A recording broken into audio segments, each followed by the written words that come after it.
কি বাবা কি রে हमसफर कालू के बेदरे की হয়েছে কি বেঈমানি मेरा बिल्ली मुझसे ही मैं हूं हमसफर জি বড় ভাই আমার পুরনো গোডাউনে এই শুয়োরের বাচ্চাকে শিল করে দে ঠিক আছে বস তাই হবে শুয়োরের বাচ্চা ভালোবাসা প্রিয়ঙ্কাকে আমার নামে উল্টো পাল্টা বুঝিয়ে তার শুয়োরের বাচ্চা ভালোবাসা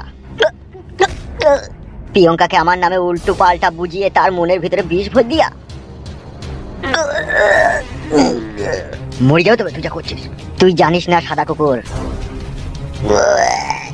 এই শুয়োরের বাচ্চা আমার কলজিতে পেট্রোল ঢেলে ডেসলাই মেরে দিয়েছে আমার প্রিয়ঙ্কাকে উল্টো পাল্টা বুঝিয়ে আমার কাছ থেকে তাকে দূরে সরিয়ে দিয়েছে আমি যদি বেঁচে যাই হামসাফার তোকে কিন্তু দুনিয়া থেকে সরিয়ে দেব কাকে সরাবে বে ছেড়ে দে মরে যাবে ছেড়ে দে যা কিছু বলেছি ঠিকই বলেছি যা কিছু বলেছিস ঠিক বলেছিস হ্যাঁ ঠিকই বলেছি বল শালা ভুল বলেছি বল তুই তো বেঈমান বে শালা গুদমানি ভাই আমি বেঈমান আমার ভালোবাসার মানুষকে খেললে বাদে ফুল সজ্জা পাবো তুমি বল শালা ফুল সজ্জা করব না বল বেঁচে থাকলে ওকে নিয়ে ফুল সজ্জা করবো ছাড় মারো ছাড় মরে যাবে ছাড় মেরে দেবো চুদির ভাই কাছে ছেড়ে দে হামসাফার ছাড় না বাড়া মরে যাবে তো নাকি শালা ভিতর জানি দিস না ছেড়ে দে না বাড়া আমি বলছি ছাড় না মাংমারানি ভাই বিশ্বাসঘাতক ছাড় না এরকম বেঈমান বন্ধুকে মেরে দেওয়াই দরকার বে তুই এখান থেকে আর বেঁচে ফিরে যেতে পারবি না হামসাফার এখন এখান থেকে চো ও মরে গেলে অসুবিধা আছে আবার আসবো আমি তখন তোকে জানে শেষ করে দেবো আমি শুয়োরের বাচ্চা হাট চ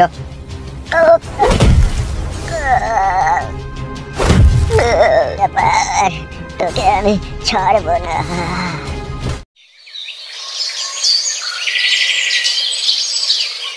কি বলছিস এই সব তুই এমএলএ সাহেবের লোক কালুকে মাইতে নিয়ে গেল হ্যাঁ বাবা আমি নিজের চোখে দেখেছি কালুকে কি মারলো মেরে পা ধরে টানতে নিয়ে গেল এমএলএ সাহেব শুয়োরের বাচ্চা মানুষের প্রতি এত নির্যাতন করছে তাহলে আমার মন বলছে কালুকে ওরা মেরে দেবে বাবা তুমি যেমন করে হোক কালুকে বাঁচাও কি করে বাঁচাবো রে মা ওকে আমি এখন যে থানা থেকে এমএলএ সাহেবের নামে কমপ্লেইন করব সেটাও হবে না ঘুরিয়ে আমাকেই ওরা জেলে ভরে দেবে কেন বাবা তারা তো আইনের লোক ওই আইনের কাজ করবে তাহলে তোমাকে কেন জেলে ভরবে বাবা তুই ওসব বুঝবি না রে মা প্রিয়ঙ্কা তুই ওসব বুঝবি না তুই একদম চিন্তা করিস না আমি দেখছি কি করতে পারি তুই বাড়িতে থাক আমি না আসা পর্যন্ত তুই কোথাও যাবি না বেশ ঠিক আছে বাবা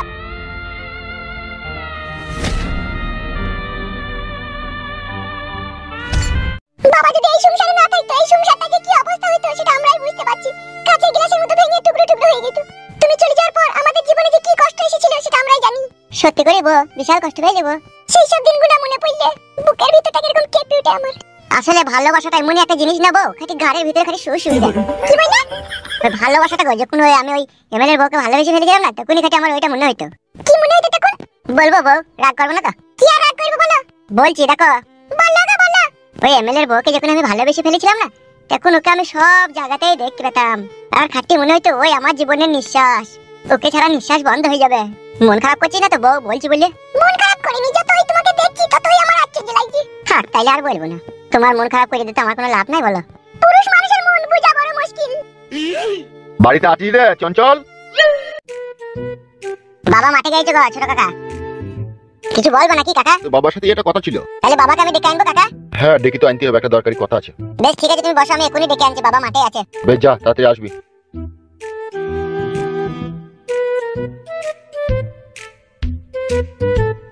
ওই জন্য ফেদাই টমেটো চাষ করতে নাই যতই জল দেখাচ্ছি তলা দিতে নিলাই জল এই টমেটো চাষ আর করলে হবে না এবার লঙ্কা চাষ করতে হবে বাবা ও বাবা কি হলো কি বলছিস ছোট কাকা বাড়ি আইছে আমাদের কিসের লেগে তোমাকে ডাকছে দেখো গা কিসের জন্য কি করে বলবো পয়সা মাসে ধার নেবে মনে হয় দেখো গা ভাড়ার ভিতরে পয়সা ধার বলি ধার লাই দেখো গা চলো বুঝছো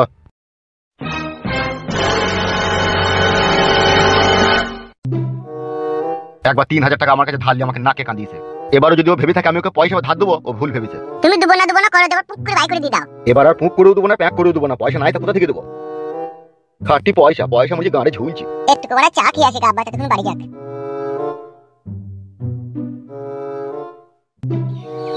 কি আর বলবো বৌদি তোমাকে আমার পুরা কপাল জানো তো সে তো সবই বুঝতে পারছি ভাই কিন্তু কি আর করবা বলো সেও তো শিয়ানা মেয়ে তাকে যদি তুমি দু কথা বলো সে ভরম করে যদি গলায় দড়ি দিয়ে দেয় আত্মহত্যা করে সেই ভয়েই আমি কিছু বলি না জানো বৌদি না হলে উজা কাজ করেছিল অন্য বাবা হইলি না ওকে গলায় কলসি বেঁধে গঙ্গায় ডুবি মারতো তুমি আর দেরি করো না ভাই ভাই, এবার দেখি শুনে মেয়েটা বিয়ে দিয়ে দাও গা। সেই জন্যই তো বৌদি বড় ভাইয়ের সাথে কথা বলতে এলাম। ওই দেখো আসছে আসছে। কি ব্যাপার, কি রে, কি হয়েছে কি? শোন, তুই যার জন্য এসেছিস সেটা কিন্তু এখন এই মুহূর্তে আমার কাছে নেই। কি নেই তোমার কাছে? তুই তো টাকা নিতে এসেছিস নাকি আমার কাছে? কি আর বলবো ভাই তোমাকে, এখন চাষবাস করি, সমস্ত টাকা শেষ, আমার কাছে কিচ্ছু নাই এখন। আমি তোমাকে বললাম তোমার কাছে আমি টাকা নিতে এলাম, তুমি টাকার কথা বলছো, তাহলে কি করতে এলি বল? আমি এসেছি প্রিয়ঙ্কার বিয়ের ব্যাপারে একটু কথা বলতে। বল কি বলবি? বলতেও খারাপ লাগছে, না বললেও কোনো উপায় নাই ভাই। তা বল না, কি বল? কথা হচ্ছে আমার যে জমাই হবে না, তাকে দু চারটি লোক ধরলি গেছে। ধরলি গেছে? কে? কাকে? প্রিয়ঙ্কার সাথে যেই ছেলেটার বিয়ে হবে সেই ছেলেটাকে কে ধরলি গেছে? প্রিয়ঙ্কা তো এখন বলছে এমএলএ সাহেবের লোকজন এসে তাকে তুললি গেছে। তাই নাকি? এ তো মহা সমস্যার কথা শোনালি তো। সেই জন্যই আমি তোর কাছে এলাম, যেমন করে হোক ছেলেটাকে ছাড়িয়ে আনার ব্যবস্থা তো করতে হবে, নাহলে আমার মেয়েটার বিয়ে হবে কার সাথে? মেন সমস্যা হচ্ছে এমএলএ সাহেব একটা ডেঞ্জার লোক, আর সেই লোকের কাছ থেকে অত সহজে ওই ছেলেটাকে ছাড়িয়ে আনা সম্ভব নয়। তাইলে এখন কি করবো রে? সেই জন্যই তো তোর কাছে এলাম। কি হলো, কি চিন্তা ভাবনা করছিস? আমি একটা কথা বলবো ভাই তোমাকে। বলো, কি বলবে বৌদি? শোনো, এখন হুট করে কিছু করতে যেও না, ঠিক আছে? তুমিও ফেসে যাবে, তোমার দাদাও ফেসে যাবে। 2-4 দিন যেতে দাও, কি কদর হয়েছে ভালো করে জিনিসটা দেখো, বুঝো, তারপরে তুমি যা ভালো বুঝবে তাই করবে। আমারও সেটাই মনে হচ্ছে রে। তাইলে এখন দিন পাঁচেক চুপচাপ দেখি নাকি কি কদর হচ্ছে। হ্যাঁ, সেটাই দেখ। বেশ ঠিক আছে, থাক তাহলে, আমি চললাম। বলি, চারটি মুড়ি খাবি? তা খেয়ে যা। না না, আমি বাড়ি থেকে খেয়ে এসেছি, তুই খেয়ে নিস। শালা ওই একটা লোকের জন্য সবাই কষ্ট পেয়েছে। বাবা শুনছো? কি বলো? ভাত খেয়ে লাগাইছো? চলো।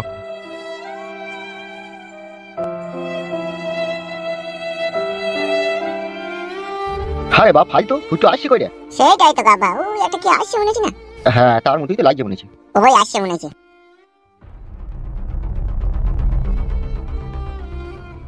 এত দেরি হলো কি ব্যাপার? তোমার লেগে কখন থেকে অপেক্ষা করছি। বাবাকে মাঠে ডাকতে গেছিলাম বলে দেরি হয়ে গেল। তাহলে এবার বলো আমরা কি করবো? এবার কিন্তু যা কিছু করতে হবে কোনো চিন্তা ভাবনা করে করলে হবে না, হারামদুরুম করে দিতে হবে। কি হারামদুরুম করে দিতে হবে? কাকা তুমি শোনো একটা কথা। বল, কি বলবি? একটু কাছে সরে এসো, দেয়ালেরও কান আছে। বল, কি বলতে চাচ্ছিস বল। কথা হচ্ছে এমএলএ সাহেবকে সরিয়ে দিতে গেলে পারে, আর ফালতুর বউকে ওখান থেকে বাই করে আনতে গেলে একটা ছোট পারানি প্ল্যান করতে হবে। কি প্ল্যান? প্ল্যান হচ্ছে কাঁটা দিয়ে কাঁটা তুলতে হবে। সেটা কিরকম? সবার আগে আমাদেরকে একটা ভালো মেয়েকে পয়সা দিয়ে ভাড়া করতে হবে। মেয়ে ভাড়া করে কি হবে বে? ফালতু রে, তুই যদি বুদ্ধি থাকতো তাহলে তো হয়েই যেত। সব বুদ্ধি ছিল বে আমার, তুই লাগি বুদ্ধি জ্ঞান আমার সব হারিয়ে গেছে। তুই কি বলতে চাচ্ছিস কি? ভালো করে আমাকে বল না ব্যাপারটা। আমি তোমাদেরকে আগেই কি বলেছিলাম যে আমার প্ল্যান অনুযায়ী যদি কাজ করে তাহলে আমি ফালতুর বউকে বাই করে এনে দেবো এখান থেকে, বলেছিলাম তো? হ্যাঁ, তা তো বলেছিলি। তাহলে প্ল্যানটা আমি দিচ্ছি তো। তা বল, কি বলবি? এক কাজ করো, ফালতুকে আমার সাথে নিয়ে এসো। কোথায় যাবি কোথা তুই? আজকে বললাম এসো, বেশি না বকে। চালাতে চালাতে আব্বা।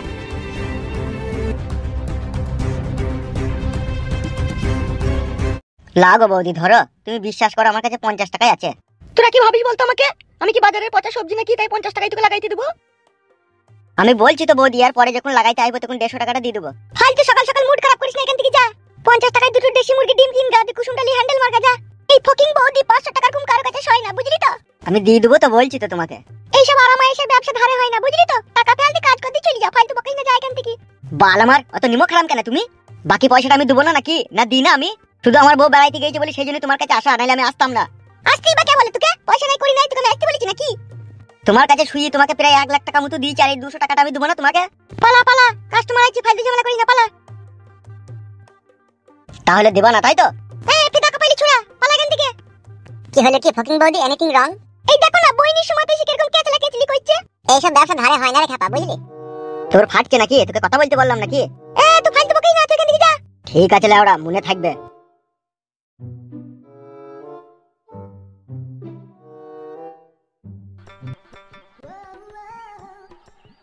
এতদিন তুমি কোথায় ছিলে? আসনি ফুটো? কেরালা গিয়েছিলাম ঢালাইয়ের কাজে। ও, তাহলে তো খুব পয়সা কামিয়ে নিয়ে এইছো ওখান থেকে। মাংমানি ভাই, কি মিছি কথা রে। কাজ সেরকম পাইনি তো, লোকের বিশাল চাপ। তোমরা কি তিনজনে করবে নাকি? আজকে আর করবো না, পরে একদিন করবো, কিন্তু এখন একটা বিশেষ কাজের জন্য তোমার কাছে এসেছি। আমার কাছে বিশেষ কাজের জন্য এসেছো? কিন্তু কাজটা কি ফুটো? কাজটা খুব ছোট কাজ, তোমাকে করতে হবে। এর জন্য কিন্তু তোমাকে অনেক টাকা দেওয়া হবে। কিন্তু কাজটা কি? কাজটা হচ্ছে একটা লোককে মদের সাথে বিষ খাইতে হবে। আমি পারবো না ফুটো। আমি খারাপ মেয়ে হতে পারি, কিন্তু মানুষকে মারতে পারবো না। এইসব কাজ আমার দ্বারাই হবে না ফুটো।